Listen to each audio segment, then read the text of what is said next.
Sabemos que praticar atividade física, tanto por competitividade quanto por diversão, pode trazer inúmeros benefícios físicos e também psicológicos.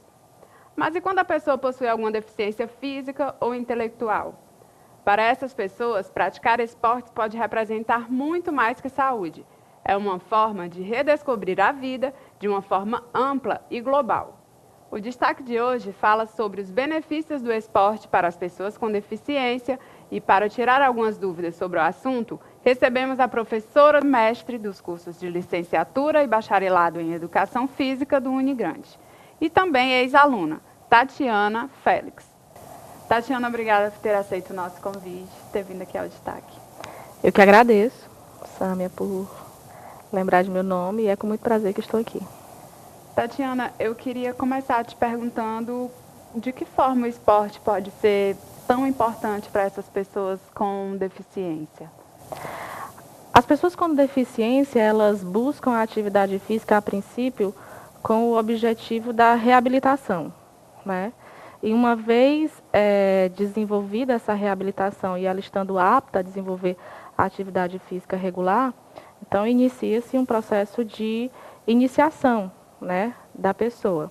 Essa iniciação, ela se dá de maneira progressiva e tem objetivos físicos, como já tinha falado, desde a melhoria, né, da coordenação motora global, ampla, lateralidade, melhorias pulmonares, cardiovasculares, melhorias afetivas, né, como autoestima e melhorias cognitivas, né, principalmente na infância, quando a criança ela nasce com a deficiência ou ela adquire ainda na infância, a atividade física ela é estimuladora do desenvolvimento cognitivo.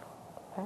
Então, funciona como para uma pessoa, vamos supor que não tenha nenhum tipo de deficiência. Você vai, começa a praticar atividade física e aos poucos você vai evoluindo, é assim? Exato, né? A primeira forma de aprendizado do indivíduo é por via motora, né? A experimentação dos sentidos, né? Do tato, da audição, do olfato, e aí a criança busca pegar e vai experimentando fisicamente, né? O mundo que a cerca. E a partir daí ela vai passando por desafios físicos, cognitivos e afetivos, e aí ela vai desenvolvendo o seu aprendizado, né? A pessoa com deficiência também não é diferente, né? Ela tem um pouco mais de restrição, dependendo da deficiência e da classificação dessa deficiência, ela pode ter algumas dificuldades ou algumas limitações. Ainda assim, ela precisa ser desafiada, ela precisa ser estimulada para que ela se desenvolva dentro das suas potencialidades, né? E, Tatiana, de que forma você vê, pela tua observação, como professora e também como pessoa, de que forma você vê que a prática esportiva ela vem evoluindo, tanto aqui no Brasil como no mundo, para pessoas com deficiência? Você acha que a gente ainda tem muito que avançar ou são passinhos de formiguinha mesmo? Como que, pela tua observação, isso vem se dando? Essa pergunta me faz refletir a partir da seguinte perspectiva: como é que num país como o nosso, que as pessoas com deficiência mal têm a reabilitação, que é o mínimo para que ela possa ter uma vida digna, Sim. Como é que a gente vai querer esporte, né? Que é a evolução disso. Enfim, apesar do desafio ser grande, o esporte ele sempre esteve presente na vida do indivíduo, né? Desde os primórdios. Aí. O esporte, não posso dizer não apropriadamente o termo esporte, porque o termo esporte vamos dizer assim, a movimentação já organizada, enfim, com regras definidas. Mas o homem sempre se movimentou. E aí, nessa perspectiva, a prática esportiva, ela vem, né, como uma estratégia, né, de melhoria, né, da qualidade de vida do indivíduo.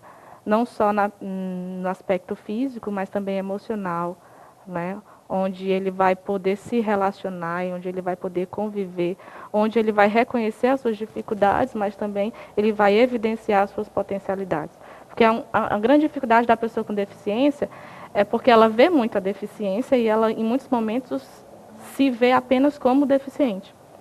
E a gente sabe que todos nós temos dificuldades, mas também temos, todos nós temos limitações, mas também temos potencialidades. E o esporte promove isso na pessoa com deficiência, né? Reconhecer essas potencialidades a partir do convívio, a partir do desafio, a partir do aprendizado cotidiano. Porque assim, a gente às vezes pensa o paradesporto, né, como algo separado do esporte convencional. Sim. E na prática não é. A iniciação esportiva precisa levar em consideração a deficiência, mas a iniciação esportiva se dá pelos fundamentos básicos de qualquer outro esporte. Né? Se a gente pensar no basquetebol. Então, a criança inicia o basquete quicando a bola. Né? O jovem, o adulto, enfim, quem está iniciando, aprende ali a quicar a bola. A pessoa com deficiência também vai iniciar aprendendo a quicar a bola, entendeu? A diferença é que entre a bola e o movimento, né, de quicar no chão, ela tem a cadeira, que ela tem que movimentar. Sim. Então, a dificuldade é aumentada, na verdade. Mas, enfim, se dá da mesma perspectiva com as devidas, né, alterações. E como que a gente pode estar estimulando uma pessoa com deficiência ou com limitação a iniciar na prática esportiva? Eu acho que o grande desafio é a informação. Né? Muitas pessoas se deparam com a barreira da falta de informação. Muitas famílias, além da informação, têm a proteção, né? Que no anseio de proteger o filho, né? O parente, né? Aquele que você cuida, das dificuldades, das relações do mundo. Tabus, né? Exato. E aí até tem a informação, mas tem medo, né? E aí tem que superar, né? Esse desafio da informação. E uma vez superado isso, eu acho que é praticar, é desenvolver, porque assim, o esporte tem as suas dificuldades normais, né? De ter que treinar constantemente, de ter que insistir, persistir, né? Porque a prática esportiva propriamente dita precisa de força de vontade, né? Para você alcançar aí a superação dos seus limites, né? E isso é para qualquer pessoa. Para qualquer pessoa. E no caso das pessoas com limitações ou com deficiências, todos podem se tornar um atleta de alto rendimento ou não? Se torna assim, já é uma coisa impossível? Como que é isso? Assim, dizer que todos podem ser atletas de alto rendimento seria complicado, porque assim, depende muito das características individuais. Mas pode acontecer? Sim, ela pode vir a se tornar atleta de alto rendimento, sim. Mas aí, enfim, e não é porque é deficiente ou não, né? Nem todos nós podemos ser atletas de alto rendimento, porque o esporte competitivo, ele tem uma série de restrições que vão desde as restrições biológicas, né? Não adianta eu, com 1,58 m, querer ser atleta de alto rendimento de voleibol. Sim. Entendeu? Então, tem toda uma série de restrições físicas. O esporte ele é muito seletivo, né?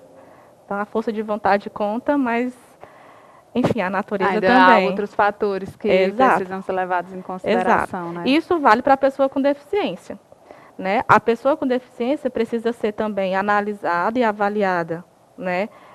Por uma equipe médica, né? Reconhecendo aí suas limitações, porque, enfim, não é só ela tem a limitação física, sei lá, ela não consegue andar, mas ela pode ter limitação cardíaca, pulmonar, enfim, ela precisa passar por uma avaliação médica ampla para identificar essas restrições e, a partir daí, o treinador poder desenvolver adequadamente a técnica, né?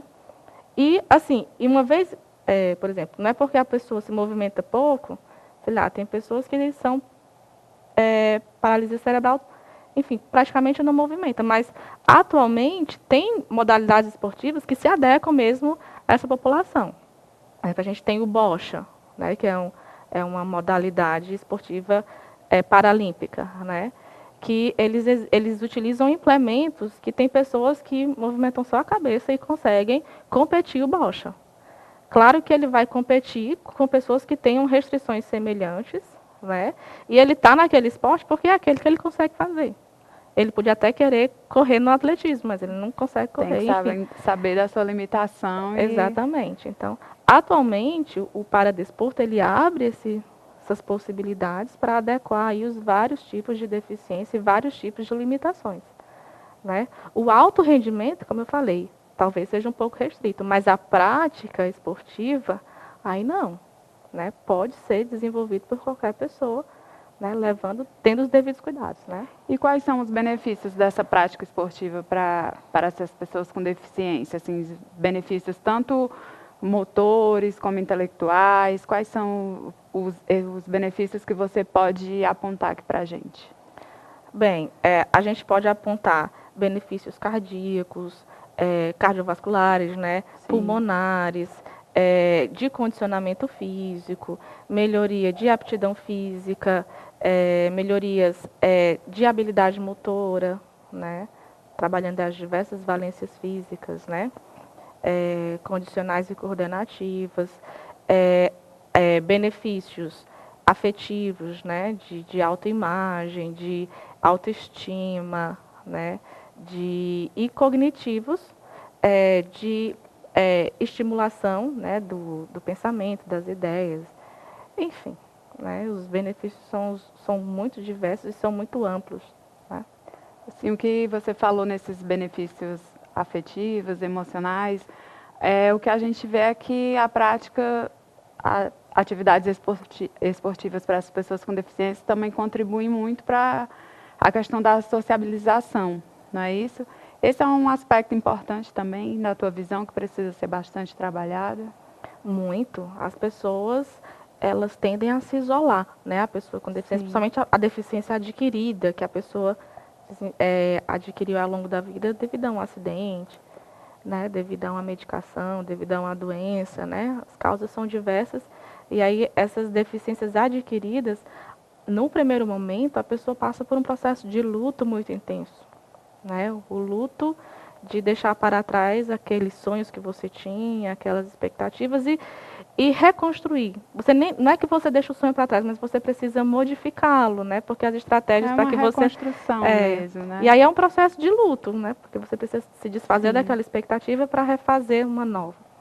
E aí, nesse processo, as pessoas tendem a se isolar, né? E aí vem outras doenças, como a depressão, né?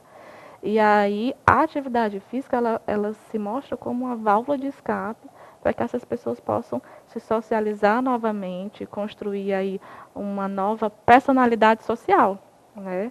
E se aceitar, né? Porque muitos têm vergonha, né? E até o convívio com outras pessoas, até na mesma condição, né? Isso já ajuda a também aceitar mais a nova condição e poder ver que aquilo ali não é uma barreira total, né? Exato, exatamente. E, Tatiana, existe assim uma idade mínima aliás, uma idade limite para essas pessoas que possuem essas limitações para iniciar na prática esportiva ou não? É como para mim, para você, para qualquer outra pessoa, assim, a qualquer momento pode iniciar uma prática esportiva, mas assim com aquele cuidado devido à idade. O início da atividade esportiva requer o cuidado como qualquer pessoa precisa ter, né? Então, eu quero iniciar a corrida de rua, né? Muita gente comete o erro de simplesmente botar o tênis e correr, né? E assim, precisa passar por um processo de avaliação médica, né? Tem técnica, o pessoal pensa que é só correr, vai e corre, né? Eu achei que fosse também. Não é. Daqui a pouco... E tem muita gente que vai, mas daqui a pouco vem as lesões, né? Quando as lesões não vêm rapidamente, mas não consegue evoluir, né? Em termos de tempo, em termos de resistência, porque não tem técnica, né? E o mesmo vale para a pessoa com deficiência, né? Ela precisa passar por uma avaliação médica, né? Precisa passar por uma avaliação técnica, precisa de um profissional qualificado que possa atendê-lo, né, e orientá-lo adequadamente. E ausente essas condições, né, superadas essas situações, a atividade física é liberada. É só escolher a modalidade que se adeque à sua necessidade e iniciar. Exato. E assim, Tatiana, agora a gente vai falar de um outro assunto que ainda é um pouco... que as pessoas ainda veem assim de uma forma bem esquecida. Na tua visão, eu queria saber a tua visão sobre as atividades paralímpicas, assim, na tua visão, como é que está atualmente? Aqui falando de Brasil. Uhum. Bem, nós temos o esporte adaptado e temos o paradesporto, né? O esporte Sim. adaptado é o esporte mais educacional, esse da iniciação, da experimentação, da vivência, né? O paradesporto propriamente dito é o esporte profissional, técnico, né? E, felizmente, o Brasil obtém excelentes resultados, né? O Brasil fica sempre muito bem colocado no quadro de medalhas, né? Das Paralimpíadas. Isso se dá, essencialmente, à força de vontade que o brasileiro tem, né? O jeitinho, né? Porque, assim, condições específicas mesmo, e apropriadas, adequadas, é uma minoria que tem, né? O financiamento ainda é pequeno, Falta muito, né? O patrocínio também não é, assim, não atende ainda a demanda. No entanto, a gente consegue excelentes resultados, né? Isso é muito positivo. O Brasil se destaca com frequência e tem grandes nomes internacionais. E em relação a incentivo, você acha que ainda falta ou ainda tem muito que caminhar ou tá indo bem? Como é que é a tua visão? O incentivo ao esporte como um todo, né, atualmente acaba a gente pensar numa pessoa tá manca, né? No sentido de que tá aí com sérias restrições, né? Sérias restrições. Mas claro que assim, isso é resultado de uma situação econômica pela qual a gente vem passando, né? Também é reflexo de uma maturidade cultural que a gente ainda não tem, né? De investir nisso e entender que é um investimento a longo prazo, né? As pessoas acabam sendo muito hedonistas, né? Querem aí tudo muito rapidamente e o investimento em esporte, como na educação, como na cultura, é um investimento a longo prazo. E aí a gente precisa, né, ter mais momentos como esse para poder gerar reflexão das pessoas e para que elas possam entender que é importante investir, que é importante financiar, porque ainda é pouco. Falando em gerar reflexão, como você acha que a grande mídia, assim, TV, rádio, né, que são mais acessíveis, internet também, como você acha que essa grande mídia pode contribuir para levar mais essa questão do esporte para as pessoas com deficiência, para incentivar mais para a população no geral? Bem, a visibilidade gerada pela mídia, né, é inquestionável a transformação que pode gerar, né? Mas a gente já tem aí bastante informação por via da internet de outros veículos, né, que possibilitam essa informação. As pessoas ainda não têm o hábito, né, mas eu acho que já foi pior. Então, eu acho que é uma mudança cultural, de fato, assim, gradativa, né? E aos poucos as pessoas vão se transformando, né? A gente não pode querer que aconteça de uma hora para outra também, né? Enfim, Então, acho que é um processo processo de formiguinhas. mas vem mudando, né? Então a gente não pode ser tão cética no sentido, não tem jeito. O importante é não estagnar, né? Tatiana, quais são as modalidades de esporte adaptados? Você pode citar algumas para a gente? Pronto, tem muitas modalidades, né? Algumas modalidades, elas, em termos de esporte, elas foram idealizadas para a pessoa com deficiência, como, por exemplo, o goalball, que é um esporte que foi inicialmente praticado pelas pessoas com deficiência visual. Mas aí nós temos outros esportes também que são adaptações dos esportes tradicionais, como futebol, voleibol, basquete, natação, tiro, esgrima, lutas, né? Temos judô, temos ciclismo, enfim, uma infinidade, né? É importante ressaltar que cada uma dessas modalidades, elas têm uma classificação, né? Não é simplesmente, eu sou deficiente, quero correr e vou correr lá. Não, tem toda uma classificação, tem a classificação médica, a classificação funcional e a classificação técnica, né, da pessoa com deficiente, para que ela possa competir com seus iguais, né? Imagine uma pessoa na natação que ela é amputada de um membro, independente de qual seja. Sim. Ela não tem como competir igualmente como uma pessoa que é amputada de 2 membros. Entendeu? Então, a classificação funcional, ela permite com que as pessoas tenham as mesmas condições de ganharem, né? Então, o esporte paralímpico tem uma diversidade enorme, né? Citei alguns, mas tem muitos outros. E são em média quantos? Ixi, eu não sei nem te dizer dá assim, nem pra chutar, um número assim. exato. Não sei nesse momento dizer, mas são bastantes. São muitos, né? Enfim, mas cada uma dessas modalidades tem uma classificação própria, né? Que vai, por exemplo, o basquete de cadeira de rodas, né? Varia, se eu não me engano, de A1 a A5. E aí o A1 é a pessoa mais comprometida, né? Tem menos estabilidade do tronco. Todos competem na cadeira de rodas. E o A5 tem um pouco mais, né, de estabilidade, já tem bastante domínio e tal, grande movimentação. E aí cada um desses indivíduos dentro do time recebe uma pontuação e eles são organizados dentro dessa pontuação, exatamente da classificação. E aí o mesmo acontece com outras modalidades, na natação, S, né, de swim, enfim, a classificação em inglês. Mas é bem curioso e razoavelmente complexo, né? Por exemplo, uma pessoa para poder se tornar classificadora, ela tem que passar aí por vários cursos, né, provas, enfim, né? Mas é interessante porque permite a igualdade de oportunidade. Sim, com certeza. Né?